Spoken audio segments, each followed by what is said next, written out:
everybody, I'm Mataure. Welcome back to my channel. Welcome back to another wife talk. I haven't done one of these in a very long time. I think the last one I did was like 2020 or something. It was a while. It was a while back, but anyway, I thought I'd come back with another episode in the series because I really love it. I don't know why, I think I just completely forgot about it. But anyway, I'm back with another wife talk today, and today we are talking about boundaries in marriage. So I hope you guys enjoy. So while we get into this wife talk, I'm just going to get ready for the day. I've got quite a bit to do today, so I figured I might as well do this then while I do my makeup and stuff. This is not a makeup tutorial. You know this. I'm not a makeup guru. So if you're looking for a makeup tutorial, this is not the place for you, honey. We're just here to talk about godly and Christian marriage while I get ready. So yeah, let's get into it. So I'm usually quite terrible at multitasking, but we're just going to have to go with this. I'm going to preface this video by saying a lot of the things I'm going to speak about are going to be godly principles. I am a Christian woman, and if you're not Christian, perhaps these things may not apply to you. You can take what you like, leave what you don't like. It's up to you. And like all things, I think like most things in marriage, it's up to you really. Apply what works with your situation. If you don't like it, it's okay. You don't need to do it. I'm just sharing what works for me. So one of the first boundaries I want to talk about is having friendships with people of the opposite sex. Now, when I say friendships, I don't mean you immediately, once you get married, you immediately like drop every single male friend that you had. No, I'm talking about like deep, meaningful connections and friendships with other men, basically someone that is not your husband. So you can have friends that are of the opposite sex, but I feel there has to be a line. And the boundary that I always like to maintain is when you start talking about deeper things, being like, you know, your feelings, things about your marriage and stuff like that. I think that's when you start to drift into different territory. And I think that's something that you should be aware of. I think if you're at any point becoming vulnerable or just opening yourself up emotionally to another man, that can be very dangerous, because with all things regarding sin, everything can be a slippery slope. You know what I'm saying? So one day, you know, you're just venting about perhaps your husband or whatever, and then the next day you guys are falling into bed together. It sounds very dramatic, but the moment you start to have any form of intimacy with someone of the opposite sex, I feel that you're already starting to cheat. So intimacy is not just sexual between like husband and wife. You can have like an intimate relationship with like your sister, you know, or your friend, because ultimately intimacy is opening yourself up to another human being. So when you're doing that with someone of the opposite sex, guys, I'm telling you, because the danger lies in that your spouse isn't perfect. Nobody is perfect. So where you find your partner starting to fall short, you'll start to see those wonderful qualities in this next man that's your friend and things like that. So I think it really is a slippery slope. I'm not saying once you get married, all your friends must be dead to you. No, it's not what I'm saying. I'm just saying be conscious of the things that you discuss and the ways in which you spend time together. And this is probably very obvious, but there shouldn't be anyone that you're talking to that, number one, your spouse doesn't know about, or number two, that they don't want you talking to. So I find one agreement Chunks and I had when we got married was, if there's ever someone that we feel makes us uncomfortable or makes either of us uncomfortable, we can ask them to stop having a relationship with them, no questions asked. Because sometimes you just have a feeling, man, especially women. Like women, you just know, right? So perhaps there's some things that maybe you haven't seen, but that your partner has picked up on about a certain person that perhaps you're in denial about, and they sense something. So we agreed that we can have a no questions asked policy to be like, listen, Chunks, I don't like your friend Jennifer. There's just something about her and it makes me uncomfortable. The nature of your relationship weirds me out. I'd prefer if you put a bit of distance between you two. And we agreed that that's something that we can do. So this is also not something for you to abuse, right? Everything about marriage is trust. Don't abuse it and say every single female or colleague that comes into your husband or your wife's space is someone that you must completely veto and be like, I don't want you talking to females. But just be conscious of that.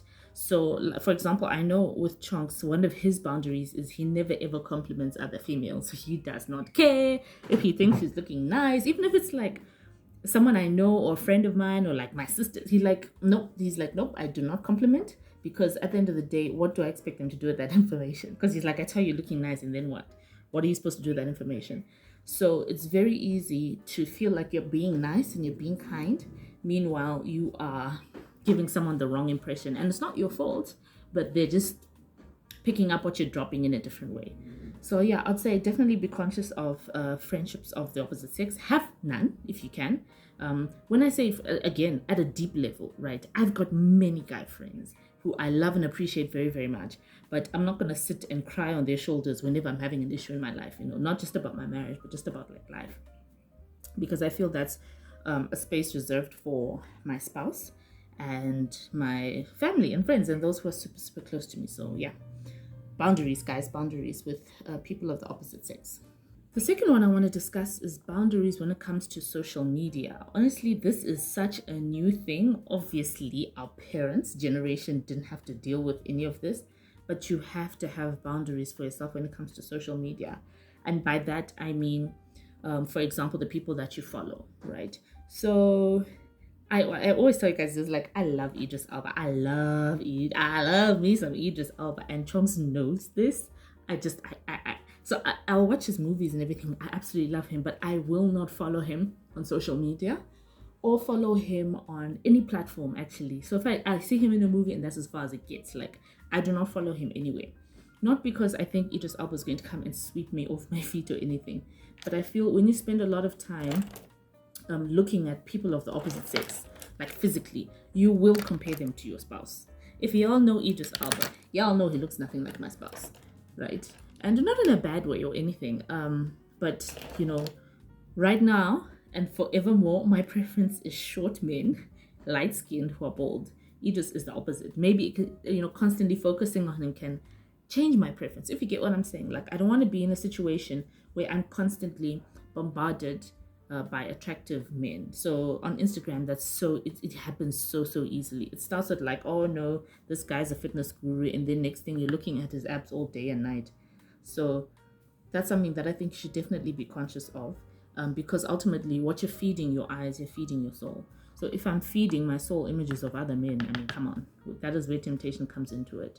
So next time I bump into someone who looks like Idris Elba, you see what I'm saying? So it's just about using wisdom. Like, I know some of these things may sound so extreme, but guys, the devil is in the details. Hey, those little steps, like little by little, that's how it gets you got. So also with social media, I'm also conscious of the people I interact with on social media. Honestly, if you look at my social media, the bulk, and I mean like 90% of the people who I follow are women. I follow very, very few men. The ones that I do follow are probably like family or, family and maybe old friends and things like that. But yeah, I don't follow any of my exes on social media. We'll talk about exes in a bit. But yeah, like, you just have to be conscious of what you're feeding your soul. So, ultimately the algorithm will give you more of what it thinks you enjoy. So if you enjoy, and this goes both ways, even for men, if you enjoy women, looking at women who've gotten BBLs, your timeline is going to feed you more of that. So you have to be very conscious with social media because it's so easy. So it's very important for you to look for the kind of content that you should be consuming. So for example, I'm not even just scriptures. Like, I love a lot of like home decor stuff. So I love like Studio McGee, Lavishly Jackie, like basically you need to train the algorithm to show you things that you're going to enjoy. So like I said, what were we talking about? I almost lost the topic. Boundaries, yes.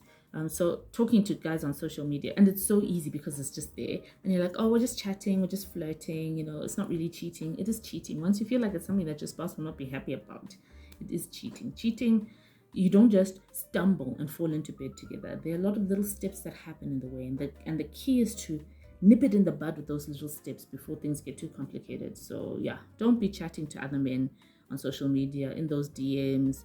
I mean, if you're not comfortable talking about it in the comment section, you shouldn't be talking about it in your DMs, that kind of thing. So just be very, very conscious of that because it's so easy, guys. It is so easy. But if you don't stay on top of things, it's a slippery slope. Now, the third thing I want to talk about is exes.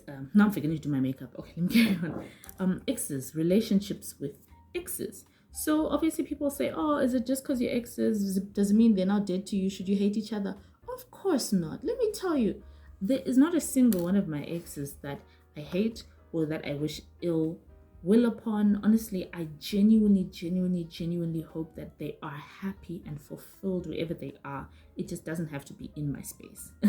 Right? It doesn't have to be in my space, because for me, I think there's always that like open door thing. Obviously, at some point we shared a level of emotional intimacy, and I feel like, yes, sometimes that completely goes away, sometimes it doesn't. I'm not trying to stick around to find out. So I don't follow any of them on social media. I don't speak to any of them. I think it was a season. We were in each other's lives for a season. That season has passed. There is going to be no benefit that I'm going to derive by speaking to my exes right now. And not to say, like, if I bump into them on the street, I won't be like, oh, no, completely ignore. No, hi, of course. Hi, how are you? I'm glad you're doing well. But it doesn't mean we have to be keeping each other up to date about anything. Like, there's no reason for us to be speaking, because what are we going to speak about? Of course. So the trap always when it comes to exes is you're going to be speaking, casual, oh, no, housework, how are your kids, how's your family? Then this one word is always what gets people. Remember. So like, remember when we went to such and such? Oh, remember when we did this? Remember when we did that? And in that reminiscing, it'll take you back to that place where you guys were so happy and you were so in love. And so, it's risky, guys. It's so risky. And then, brings up the nostalgia, and then perhaps some feelings that you think maybe were dead and gone, but meanwhile were just buried temporarily. And it gets messy. So I wouldn't advise you speaking to anyone that you've had a close relationship of that nature with. It can be tricky. And I mean, like all things, just how would you feel about your spouse talking to his ex? Let's be honest. And if you don't feel like it will make you feel good, or if it makes you feel icky in any way, assume the same for your spouse and just don't do it. It's not worth it. Now, the fourth boundary I want to discuss is modesty and humility. So boundaries in the way you present yourself, in the way that you dress, in the way that you look. Now, this one I know tends to be very controversial, because everybody's version of like what they feel is modest is completely different. So one person's modest is someone else's, So I think for this one in particular, it is very, very important that you let the Holy Spirit lead you according to what he feels is modest for you. So you'll find for me, or for somebody else, modesty is having a skirt that's below the knee. But for you, the Holy Spirit feels like for you should wear ankle skirts only. So one of these is one that you should be truly led by the Spirit. But also just be conscious of what message you're trying to send. So I've always hated this thing where, like, it used to really irritate me with that, like, okay, women in church, you must dress a certain way because you lead someone else's husband astray. And for me, it used to infuriate me, because I'm like, why is someone else's husband looking at me? And I never used to get it. But as I've grown older and started to mature a little bit, I don't see it as that, it might lead someone else's husband astray, but I see it as that perhaps it might, I'm talking about this particularly when you're in church, it might distract somebody from doing what they meant to be doing at church. That's the way I see it. So the moment someone has to look twice at my outfit already, and not just because I'm scantily clad or anything, but even if my outfit is just like super inappropriate. Like, for example, if, let's say, for example, that day we're supposed to wear all white dresses and I come in like a foxy red dress, that is distracting. And that for me, I think is not right. So I see it as just like, what is it that could possibly distract somebody from connecting with God and hearing from God? Now, in a marriage context, I think these are things to discuss as a married couple, because perhaps between you and your spouse, what you believe is modesty and appropriate dressing can be different. So one thing I always say is those are things to discuss when you're dating. Like, okay, if we were to get married, how would you like me to dress? Because what happens sometimes is someone meets you and you're wearing your jeans, you're wearing, your short shorts, you're looking so cute. Then the moment you get married, you hear things like, "That's wrong. I'm taking my shorts," or my spouse doesn't do this, my wife doesn't do that. That is wrong. It's good for you guys to agree before you get married. Say, okay, what is the baseline for us? So for my case in particular, to be honest, Chuck, there's no pressure. He doesn't mind. He just wants me to be comfortable.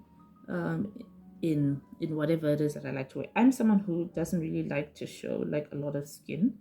I used to when I was a lot younger, but now I just don't feel the need. I feel like the moment I have to adjust my dress or adjust my skirt or whatever the case, or like pull down my shorts, then I'm already wearing the same thing. The wrong thing, I mean, and not because of Chonks, but just because of me. I feel like the moment I'm doing that, I've done something wrong. But for Chonks, he likes for me once in a while to like dress up. And when I say dress up, I'm like, show some leg, like show some body. Once in a while for the correct occasion. Like with this, I'm not saying do it at every family function. No, I'm saying like if we're gonna go on a date night, like he wants me to like, you know, dress up and like look super, super sexy. And that's fine, but that doesn't mean he wants me to constantly be looking sexy whenever we go to the shop. So yeah, and in this, the moment you tell people that it's good to dress modestly as a Christian woman, they think you have to look frumpy, you have to look, oh, you know. No, guys, like you can look beautiful and really, really amazing. Oh, it's Ayanda, she's awake. You can look really, really amazing and still look modest at the same time. So there's a lot of people, especially on Instagram, who focus on modest fashion. So it's something to look at. But again, I'd say definitely if you feel like the Holy Spirit is convicting you about a certain outfit or, you know, anything basically, listen to him. But just don't wear something that would be distracting for someone else. So Aya's just going to join us for the rest of this video because motherhood. But yeah, we're almost there, hanging there. So the last boundary that I wanted to discuss was boundaries in terms of your intimacy, in your love life, in your sex life as a married couple. So the Bible, when it comes to sex and marriage, the Bible has a lot of things that it's silent on, that it doesn't really specify to say you can't do this and you can't do that, because I think God also wants to leave it up to you guys as a couple to decide, to, you know, at your discretion. I think one of the biggest guidelines with marriage is to not defile the marriage bed. So the way I see defiling the marriage bed essentially is introducing a practice in your marriage bed that does not glorify God. This is a really weird conversation to have with my daughter in the background, but please allow me because I have to do it. You see her copying my hands. Anyway, don't defile your marriage bed. So I've seen a lot of Christian couples say things like, oh, you know, we use porn together as foreplay. That is evil, because what is the root of porn? Where does that come from? What are the spirits that are behind that? It's not something that you should be consuming into your spirit as a Christian. Does porn glorify God? I think, you know, that should just be your baseline. Does porn glorify God? I think that is how people defile their marriage beds. Things like toys and stuff like that, that gets a bit more complicated. Actually, I need to do a whole other video on that. But keep that in mind. Then, of course, as Christian couples, you always be asked, oh, can you do this? Can you do that? Again, the Bible is silent about that, but it's something that you need to agree on as a couple. But something becomes sin in terms of your sex life and marriage when you are doing something that perhaps your partner is not comfortable with. Basically, anything, if you're doing anything or coercing your partner into doing something that they're not comfortable with, that's wrong, guys. But I feel like God puts these boundaries just to keep us safe, just to keep us healthy. I should have known she's going to put it right into her mouth. Let me give her a clean one to eat. There we go. As soon as clean. So yeah, basically, if you're doing anything that, or coercing your partner to do anything that you feel they're going to be uncomfortable doing, that is sin. But God puts these boundaries to protect us, essentially. There's some things that we shouldn't be embarking on, also because they're not healthy, right? It's up to you as a couple, of course, to agree, but some of these things are not healthy. And does God want you to be unhealthy in the things that you're doing? Yeah. Of course not. Does it glorify God? But at the same time, guys, explore each other. Songs of Solomon is, it is a spicy book for a reason. God wants you to explore and enjoy your sex life thoroughly with your spouse. But just keep in mind that there are some things, there is a line. And what is the root of some of these things that we want to try? So for example, anything BDSM related that's like super dark and all, does that glorify God? Does it glorify God? Where does the need to inflict pain on someone you love come from? Does that sound like something God would want for you to hurt your partner in the name of pleasure? I don't know. But I know this is a very deep discussion. Let me know in the comment section if it's something that you guys want to discuss more deeply. But yeah, I think it's just something to consider. Anyway, I'm going to finish my hair quickly off camera and I'll see you guys in a second. Okay, here we are. This is the final look. Yeah, I think I'm done. Actually, it's very interesting that this is a wife talk because this is the first weave that I've had since my wedding day because my person does not like weaves. He does not like weaves. But I was like, you know what? And I'm going to put a weave on simply because I want to.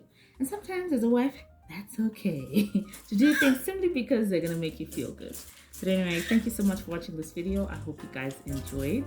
Don't forget to leave this video a thumbs up and subscribe down below. I'll see you guys in the next one. Bye.